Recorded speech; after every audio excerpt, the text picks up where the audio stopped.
The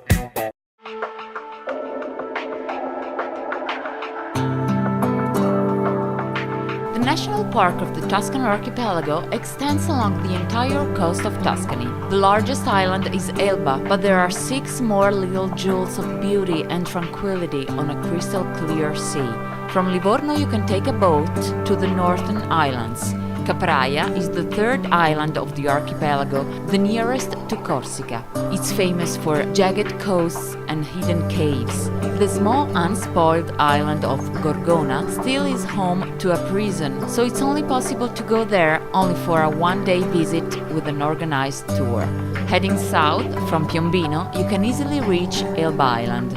Small but not tiny, Elba is a perfect place to find beautiful, well-tended beaches as well as wild, solitary bays. From Elba, it's a good idea to plan a one-day visit to the flat island of Pianosa, even if it's not possible to spend the night because of local regulations. Monte Cristo, the most wild and solitary island, is uninhabited.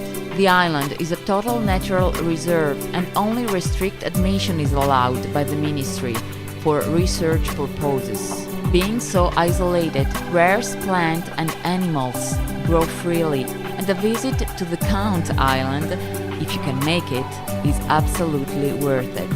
Giglio and Giannutri, the southern islands, are reachable from Porto Santo Stefano in Monte Argentario. Ancient Greek name of Giglio Island was Aegilion, which means Ghost Island. Taking a look to the mountainous surrounding, it is not hard to understand why. There are 4 sandy beaches in the island: Campese, Arenella, Cannelle and Caldane. The coast is mainly formed by granite sea cliff and little bays hidden by classic Mediterranean spots. Like the other islands of the archipelago, Giglio has been conquered by numerous civilizations thanks to its strategic position in the Mediterranean Sea. Even Julius Caesar named Giglio Island in his famous De Bello Gallico, and some Roman ruins still rest under the water at Giglio Porto. Giglio and Giannutri, thanks to a crystal emerald sea reaching fish's depths, are ideal places for scuba and immersion diving. Despite its tourism potential, Giglio remains a quiet island, possibly because there are only few paved roads, and it's not always easy to reach the beaches by car. There are 3 villages in the northern side of the island: Giglio Porto, the harbor, with beautiful colored houses, Giglio Campese, with the long red sandy beach, and Giglio Castello, up in the mountain. The 12th century Pisan castle still remains almost completely intact, and a walk through its narrow streets is extremely charming. The southern part of the island is much bare with jagged coasts, but still surprising.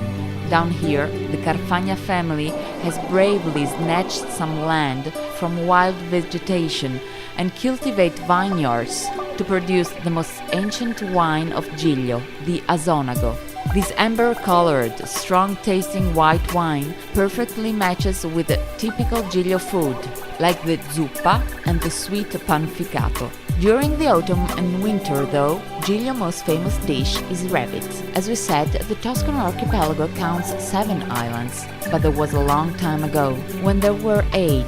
It's by quirks of fate that mainland did not grant Monte Argentario to the sea, and this promontory remained attached to Orbetello by a large lagoon that was formed with the river Detritus.